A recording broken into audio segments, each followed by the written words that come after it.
আছে 12 ফেব্ৰুৱাৰী বাংলাদেশৰ সাধাৰণ নিৰ্বাচনৰ দিন। নমস্কাৰ, স্বাগতম নিউজ 18 অসম নৰ্থ ইষ্টৰ। এয়া হৈছে পোনপটীয়া সম্প্ৰচাৰ। ষ্টুডিঅ'ত মই প্ৰাঞ্জল।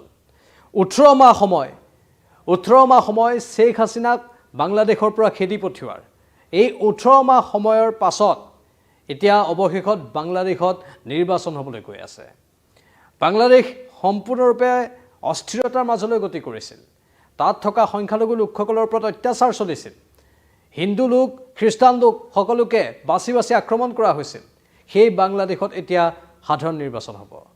12 ফেব্ৰুৱাৰী সাধাৰণ নিৰ্বাচনৰ দিন ঘোষণা কৰা হৈছে আৰু 12 ফেব্ৰুৱাৰীত নতুন চৰকাৰ এখনে ৰাইজৰ পৰা আস্থা লাভ কৰি পৰৱৰ্তী সময়ত চৰকাৰ গঠন কৰিব। তাৰ পাছত বাংলাদেশত শান্তি ঘূৰি আহিব নে নাহে সেইটো এটা কোটিটকীয়া প্ৰশ্ন। কিন্তু খালেদা জিয়াৰ দল, বাংলাদেশ নেশ্যনেলিষ্ট পাৰ্টি আৰু ছাত্ৰসকলৰ যিটো দল, তেওঁলোকৰ মাজতে মূল যুঁজখন হ'ব বুলি সম্ভাৱনা ব্যক্ত কৰা হৈছে। অৱশ্যে খালেদা জিয়া বৰ্তমান কিছু শয্যাশায়ী হৈ আছে, ৰোগত আক্ৰান্ত হৈ আছে, কিন্তু তেওঁৰ দলটোৱে নিৰ্বাচনত অৱতীৰ্ণ হ'ব। মন কৰিবলগীয়া হ'ব বাংলাদেশত নতুন চৰকাৰখন কাৰ হয়। কিন্তু অন্তৱৰ্তীকালীন চৰকাৰখন মহম্মদ ইউনুছৰ নেতৃত্বত তেওঁৰ উপদেষ্টাত চলি আছে। সেই চৰকাৰখন বহু ক্ষেত্ৰত ব্যৰ্থ হোৱাৰো অভিযোগ আছে।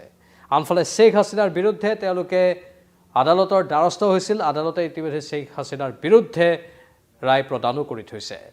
আৰু এই সমগ্ৰ বিষয়টোৰ সন্দৰ্ভত বহুকেইটা বিতৰ্কৰ সূত্ৰপাত হৈছিল। শেখ হাছিনাৰ পুত্ৰই বাহিৰৰ পৰাই এটা বাৰ্তা দিছিল যে তেওঁৰ দলটো কেনেধৰণে জনমানসত সেৱা প্ৰতিপন্ন কৰিবলৈ চেষ্টা কৰা হৈছে, শেখ হাছিনাৰ ভাৱমূৰ্তি কেনেকৈ বিনষ্ট কৰিবলৈ চেষ্টা কৰা হৈছে। যি কি নহওক, এতিয়া সাধাৰণ নিৰ্বাচন অনুষ্ঠিত হ'ব, কিন্তু বাংলাদেশ সুস্থিৰ হ'বনে নহয় সেইটো অতি ডাঙৰ প্ৰশ্ন। আমাৰ চুবুৰীয়া এই ৰাষ্ট্ৰখন সুস্থিৰ হৈ থকাটো আমি বিচাৰিছোঁ, ভাৰতৰ সৈতে ভাল সম্পৰ্ক কৰাটো আমি বিচাৰিছোঁ, কিন্তু তেওঁলোকে উপজাচি ভাৰতৰ সৈতে ভাল সম্পৰ্ক কৰিব নিবিচাৰে। ভাৰতবৰ্ষৰ চৰকাৰখনে সদায় বাংলাদেশক সহায় কৰি আহিছে। সেই সহায়বোৰ এতিয়াৰ বাংলাদেশৰ অন্তৱৰ্তীকালীন চৰকাৰখনে পাহৰি গৈছে। তেওঁলোকে বহু ক্ষেত্ৰত ভাৰতৰ বিৰুদ্ধাচৰণ কৰে। চীনত গৈও মহম্মদ ইউনুছে ভাৰতৰ বিৰুদ্ধাচৰণ কৰে। বাংলাদেশৰ একাংশ মৌলবাদী সংগঠনে চিকেন নেকৰ কথা কয়, মানে ভাৰতবৰ্ষৰ পৰা উত্তৰ পূৰ্বাঞ্চলক বিচ্ছিন্ন কৰি দিয়াৰ কথা কয়। এইবোৰ কথাই স্বাভাৱিকতেই প্ৰতিক্ৰিয়াৰ সৃষ্টি কৰিছে। বাংলাদেশত থকা সংখ্যালঘু লোকসকল আৰু বিশেষকৈ বাংলাদেশৰেই যিসকল সচেতন নাগৰিক, তেওঁলোকেও ইয়াৰ বিৰোধিতা কৰিছে। আৰু এই কথাবোৰে এটা স্পষ্ট ইংগিত দিছে যে আগন্তুক নিৰ্বাচন যথেষ্ট তাৎপৰ্যপূৰ্ণ হ'ব আৰু উত্তেজনাময় হোৱাৰো আশংকা আছে। শেখ হাছিনাৰ দলে উত্তেজনাময় পৰিস্থিতিৰ সৃষ্টি কৰিব। ইতিমধ্যে তেওঁলোকে ব্যাপক ৰূপত ঠায়ে ঠায়ে প্ৰতিবাদী কাৰ্যসূচী ৰূপায়ণ কৰিবলৈ চেষ্টাও কৰি আছে। কিন্তু তাৰ মাজতে যিহেতু নিৰ্বাচন আৰু শেখ হাছিনাক এনেধৰণে বিতৰণ কৰা হ'ল, দেশৰ পৰা খেদি পঠিওৱা হ'ল, আৰু তাৰ পাছৰ গোটেই পৰিস্থিতিটো বিশ্বৰ বাবেই এটা আচৰিত ধৰণৰ পৰিস্থিতি আৰু বিশ্বই বাংলাদেশৰ ওপৰত দৃষ্টি ৰাখিছে। বিশ্বই কৈছে, বিশেষকৈ ডনাল্ড ট্ৰাম্পেও ৰাষ্ট্ৰপতি নিৰ্বাচনৰ সময়তেই কৈছিল যে আমি বাংলাদেশত সুস্থিৰ পৰিৱেশ ঘূৰি অহাটো বিচাৰোঁ, তাৰ বাবে আমি কাম কৰিম। অৱশ্যে পৰৱৰ্তী সময়ত ডনাল্ড ট্ৰাম্পে বিশেষ কোনো কাৰ্যকৰী ভূমিকা গ্ৰহণ কৰা নাই। কিন্তু তাৰ বিপৰীতে বাংলাদেশৰ যদি জনসাধাৰণে উন্নতি বিচাৰে, তেনেহ'লে তাত এখন সুস্থিৰ চৰকাৰ লাগিবই। আৰু সেই সুস্থিৰ চৰকাৰখনে চুবুৰীয়া ৰাষ্ট্ৰৰ সৈতেও ভাল সম্পৰ্ক ৰাখিব লাগিব। কেৱল মাত্ৰ কাৰোবাৰ প্ৰৰোচনাত ভাৰতৰ সৈতে সম্পৰ্ক বিঘ্নিত কৰিলে বাংলাদেশৰ নিজৰে লোকচান।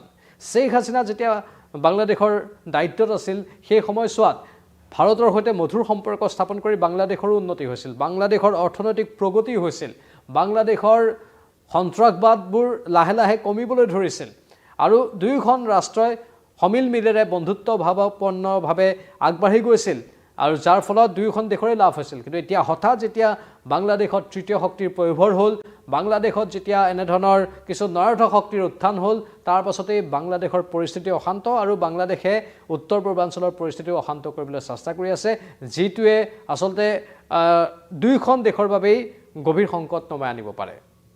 ভাৰতৰ সমান্তৰালকৈ বাংলাদেশৰ নিজৰ বাবেও এই গভীৰ সংকট নমাই অনাৰ পূৰ্ণ আশংকা কৰা হৈছে। সেয়েহে এখন সুস্থিৰ চৰকাৰ অতি প্ৰয়োজন।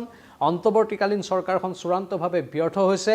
এতিয়া 12 ফেব্ৰুৱাৰীৰ এই সাধাৰণ নিৰ্বাচনত জনতা জনাৰ্দনে, বাংলাদেশৰ জনসাধাৰণে কেনেধৰণৰ পৰিৱেশৰ সূত্ৰপাত কৰে, তেওঁলোকে কাৰ প্ৰতি আস্থা প্ৰদৰ্শন কৰে, সেয়া হ'ব লক্ষণীয়। অৱশ্যে নিৰ্বাচনৰ আগে আগে দুই এটা বিক্ষিপ্ত ঘটনা ঘটাৰো আশংকা নুই কৰিব নোৱাৰি, কিন্তু সকলো শান্তিপূৰ্ণভাৱেই সুশৃংখলিতভাৱেই হওক, সেইটোৱে আমি কামনা কৰিছোঁ।